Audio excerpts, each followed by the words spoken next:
दोस्तों, आपने अली बाबा और 40 चोर नाम की एक कहानी सुनी होगी जिसमें अली बाबा नाम के गरीब लकड़हारे को चोरों का खजाना हासिल हो जाता है। कहानी में एक खुफिया खजाना था जिसके दरवाजे को खोलने के लिए एक पासवर्ड बोलना पड़ता था, खुल जा सिम सिम। कहानी के एक हिस्से में अली बाबा का एक दोस्त उसके खजाने को चुराने की कोशिश करता है, लेकिन पासवर्ड पता न होने के कारण वो तहखाने के अंदर ही बंद रह जाता है और चोर उसे मार डालते हैं। आपको ये कहानी पासवर्ड से खजाने का दरवाजा खुलना वगैरह काल्पनिक लग सकता है, लेकिन हम आपको भारत के एक ऐसे किले के खजाने की कहानी बताएंगे जिसमें तहखाना भी है, तहखाने का पासवर्ड कोड भी है और मौत भी। सिर्फ इतना अंतर है कि ये कहानी असली है और भारत में घटी थी। यकीन मानिए, इस कहानी को जान लेने के बाद आप इस किले में जाएंगे जरूर, लेकिन जाने से पहले इस किले की एक कहानी पूरी सुनिएगा जरूर, जिसमें एक किला है, किले में खजाना है जो कोड से खुलता है। खजाना इतना है कि अगर मिल गया तो इतना समझ लीजिए कि भारत विश्व में अमीर देशों की लिस्ट में आ सकता है। महल के आसपास कई मीटर की दूरी में ऐसे कितने तहखाने हैं, सटीक संख्या किसी के पास नहीं, लेकिन इनकी संख्या दर्जनों में हो सकती है।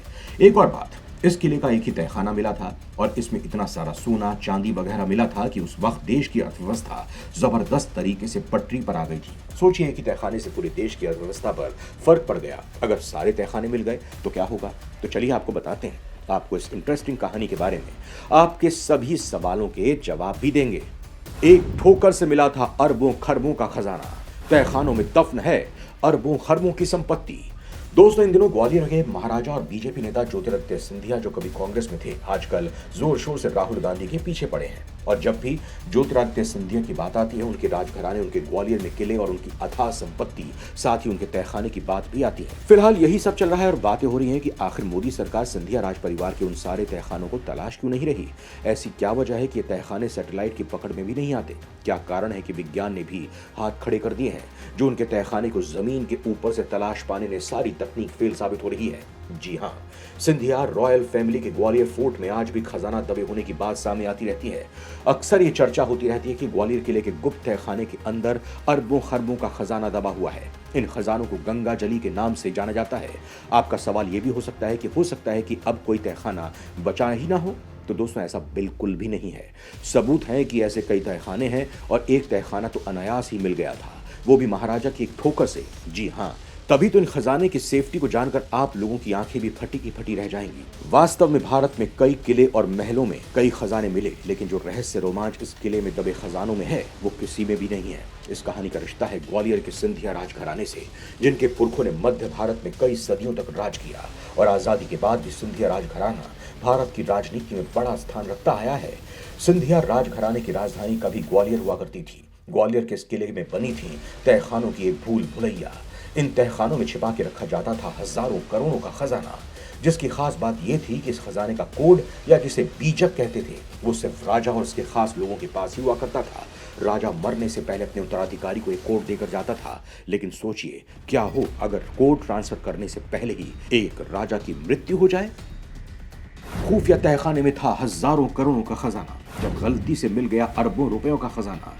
18वीं शताब्दी की शुरुआत में पेशवा बाजीराव का एक सेवक था, नाम था रानोजी सिंधिया। उसकी स्वामी भक्ति से खुश होकर पेशवा बाजीराव ने रानोजी को अपना बॉडीगार्ड बना लिया। धीरे धीरे तरक्की करते हुए रानोजी मराठा साम्राज्य के ताकतवर जनरल बन गए। वक्त के साथ साथ सिंधिया और भी ताकतवर होते गए और 1810 में दौलत राव सिंधिया के काल में उन्होंने अपनी राजधानी उज्जैन से ग्वालियर शिफ्ट कर दी। ग्वालियर का किला सिंधिया राजघराने का केंद्र बन गया।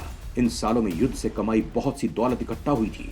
उस खजाने को गंगा जली कहा जाता था और इसे ग्वालियर किले के नीचे बने तहखानों में छिपाया गया था। इन खुफिया तहखानों को खोलने के लिए एक कोड, या जिसे बीजक कहा जाता था, उसकी जरूरत होती थी, जो सिर्फ महाराजा और उनके कुछ खास लोगों के पास होता था। साल 1843 में जब जयाजीराव सिंधिया ग्वालियर की सत्ता पर काबिज हुए, खजाने का कोड उन्हें मिला। कोड के बिना तहखाने के खोजना लगभग नामुमकिन था। इसीलिए जब 1857 की क्रांति में रानी लक्ष्मीबाई ने ग्वालियर पर कब्जा किया, वो भी खजाने का कुछ पता नहीं लगा पाई। इस दौरान जयाजीराव को ग्वालियर छोड़ना पड़ा था। जब क्रांति का खात्मा हुआ तो अंग्रेजों ने ग्वालियर किले को अपने कब्जे में ले लिया।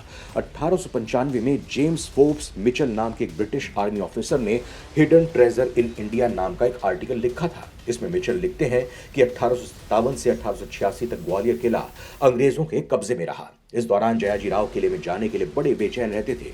बड़ी कोशिशों के बाद 1886 में किला वापस उन्हें मिल पाया था और इन सालों में उन्हें पैसों को लेकर काफी दिक्कत उठानी पड़ी थी। इसके अलावा मिचेल एक और किस्सा बताते हैं। जो उसे लाला मथुरा प्रसाद ने सुनाया था। लाला मथुरा प्रसाद तब उत्तरी भारत के सबसे धनी खजांची थे। किस्सा कुछ यूं है कि जब 1886 में जयाजीराव सिंधिया को किले की चाबी वापस मिली, उन्होंने बनारस से कुछ मिस्त्री बुलवाए। काम एकदम खुफिया तरीके से किया जाना था, इसीलिए बनारस से निकलते वक्त मिस्त्रियों को भगवान की कसम खिलाई गई। जब वो लोग ग्वालियर पहुंचे, उनकी आंखों में पट्टी बांधकर उन्हें बैलगाड़ी में बिठाकर खुफिया तहखाने तक ले जाया गया। तहखाने में रहकर उन्होंने कुछ दिन खुदाई की और खजाने के दरवाजे का पता लगाया। आखिर में जब जयाजीराव को विश्वास हो गया कि खजाना सही सलामत है, मिस्त्रियों की आंख में पट्टी बांधकर उसी तरह वापस भेज दिया गया जैसे लाया गया था। खजाना हासिल तो हो गया, लेकिन उसे देखने के लिए जयाजीराव ज्यादा दिन जिंदा न रहे। उनकी मृत्यु के बाद माधोराव सिंधिया गद्दी पर बैठे। इस दौरान एक बड़ी गलती यह हुई कि महाराजा जयाजीराव माधोराव को खजाने का बीजक या कोड देना भूल गए या किसी कारणवश दे नहीं पाए। आप आगे बढ़ने से पहले ये जान लीजिए कि माधोराव सिंधिया राजस्थान की पूर्व मुख्यमंत्री वसुंधरा राजे के दादा थे। कैसे मिला कई तहखानों में सिर्फ एक खजाना?